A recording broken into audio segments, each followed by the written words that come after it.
The thing is that the challenge is that with AI, data is at the center of everything. How many data scientists are in the room? Okay, you guys cannot escape from data engineering. How many data engineers in the room? Okay, you guys cannot escape from architects. And none of you can escape from finance people looking at what POCs you're doing and what is the return of investment you're bringing. Right? And the challenge that you're facing there is that it's data itself. Maybe messy, maybe inconsistent, siloed. You have difficulties to get access to that data, which is the right data, on what is the quality. And if you don't have the right quality, it's going to impact the outcomes you get from AI. Or you have changed requirements who are changing and add new things, and that is increasing the total cost of ownership. Everything about big thing and topic in Europe, security, compliance, that's preventing innovation. And at the end, if you take a long time from going from the POC to the real project, you may be missing a real market opportunity, and at the end, your business stakeholders don't care about what you guys are doing. So, as I said, we need to put data at the center, right? One of the key things is to having this AI-ready data pipeline. And all that starts by being able to, in a very fast way, move from raw data to usable information. And one of the key things is make sure you do all that with the right governance, with the right security, with the right policies, right? So being able to first ingest all data that you need, and that means breaking the different silos, ingesting the data from whatever is the source, and whatever is the format. I don't care if it's the structured data, as we hear, I think, in two sessions before, right, about your fine tables with all your structured data, whether it's file, it's images, it's whatever is the format, right? And being able to transform, to clean, to validate, to make sure that's the right data. That is where, for example, Snowflake can also use AI functions or AI SQL to help you to transform, to validate, to use the cutting edge large language models from OpenAI and Anthropic or open source from Mistral, Lambda, Music, and so on, and help you to transform that data. Because at the end, what you need is to have that call layer, whatever you want, which is your single source of truth, where your dashboards are going to be using, where your alerts are going to be triggered, and where your AI agents are going to be using as the context to help you to take decisions. Because the output of the AI is going to be as good as the input you provide to them, the context you give to the agents, and the governance that you provide on top of all of that. Okay? So make sure that you're able to activate to get the right data with the right access controls on that. So I have Cameron here with me, right? One of the reasons is how we work with our partners and help you to do all that. So EY, a key partner working with the Snowflake and being here for 5 years. Remember working with you in Europe from the very beginning. Give us an overview of what you do. Thanks, Carlos. So I represent EY in the global AI data team. We've got over 13,000 practitioners, hundreds of SnowPro certified practitioners across the globe. We've done hundreds of projects. And part of what Carlos was talking to you is about the GATE framework, and I wanted to use some of the experience that we've garnered in these projects, and I wanted to reference 2 case studies that represent over $1 billion worth of expense and some of the lessons learned, so that we can impart that on you so that you don't make some of the mistakes, or so that you take on some of these lessons learned and I'll relate it back to the GATE framework. But thanks for having me here today. So let's cover that framework. We try to make it easy because, again, it's a framework. It's 4 things you guys have to remember and consider in every project, right? The first GATE, G for governance and data readiness. As I mentioned, make sure you have all the data that you need. It doesn't matter what is the source, what is the format, okay? And then from that raw data, you start moving into usable information that you can use. If you don't have the right data, don't start thinking about building AI on top of that. It's not good. You're going to be wasting your time. One of the key things also is governance, right? Is that making sure you get access to the right data and you have all the controls, right? I have a use case because agentic AI is even more important because you are going to give the agents different contexts that will be able to take different actions. So you have to make sure what agents are using what data. I was talking to a customer who had implementing in a different platform a chatbot for the CEO. They wanted to impress the guy. Say, hey, look, you can ask now any question, and that's great. And they say, okay, now I want everybody else to use it. Well, guess what? Human resources cannot see all the data, and the IT department cannot see all the data. So they didn't think first about the platform and the governance, right? So when you want to go there, it's a big challenge. Normally, there was a good presentation yesterday that talked about the two clocks. So the clock of AI innovation happening in there and the speed with which innovation is happening in the organisation. And I think when those two grow apart, you feel that tension. You feel like, wow, we're so far behind. What are we doing? Who's taking control of this? At EY, we started implementing our AI program many years ago. But the EY.ai platform, we've spent a lot of money on. But one of the biggest issues that we found initially was that decentralised governance. And I think getting that governance right helped us spin the wheel of getting that clock up to speed. I usually use the analogy of a flywheel of, as you start implementing AI, the wheel gets bigger and you start getting more. I might call it a snowball now, but I think getting that snowball, big, high momentum, it takes great governance, and that is hard. And I think some of the challenges that you can see out there were one of the ones that we had to solve for. But yeah, I'll hand it back to you. Yeah. The next thing is the agility and scalability, right? And what I see, and I was talking to some of you yesterday in the booth, is that people is bringing different components to bring new AI stuff that they need to do. I need now that to database. I need to do this search, right?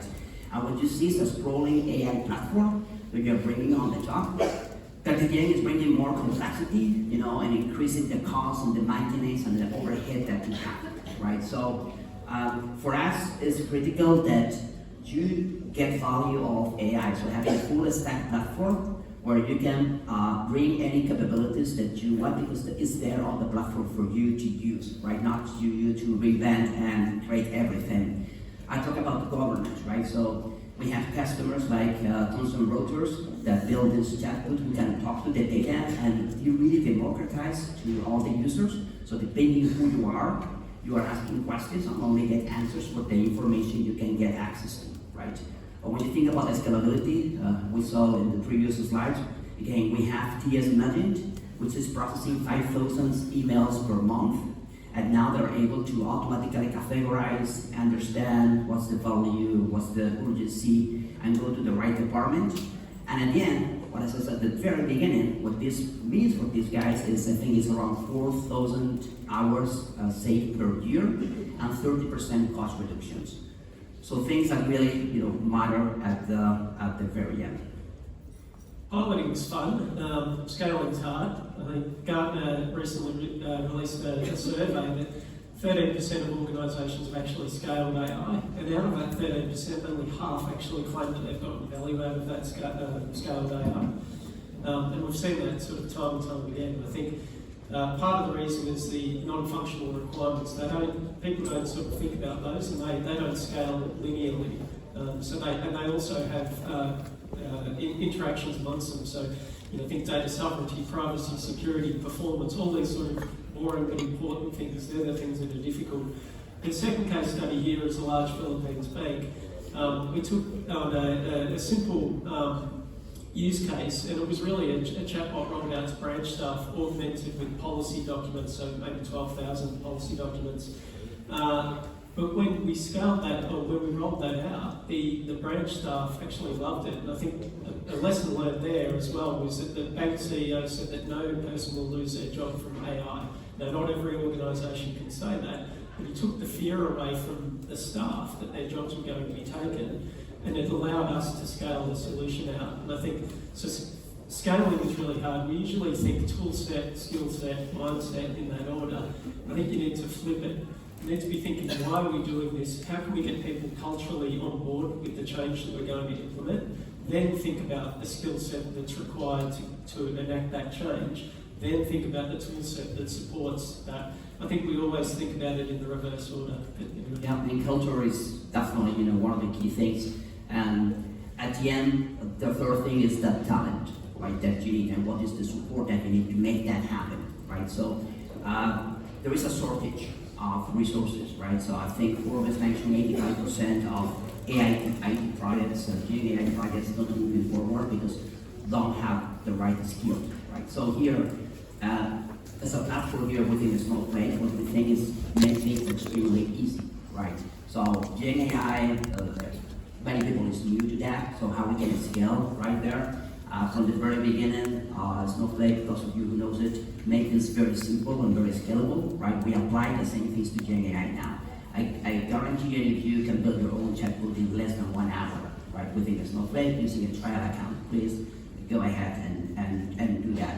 So simplicity is one of the key things, but also the ecosystem, right? So within the platform, how you can get access to other data sources, right?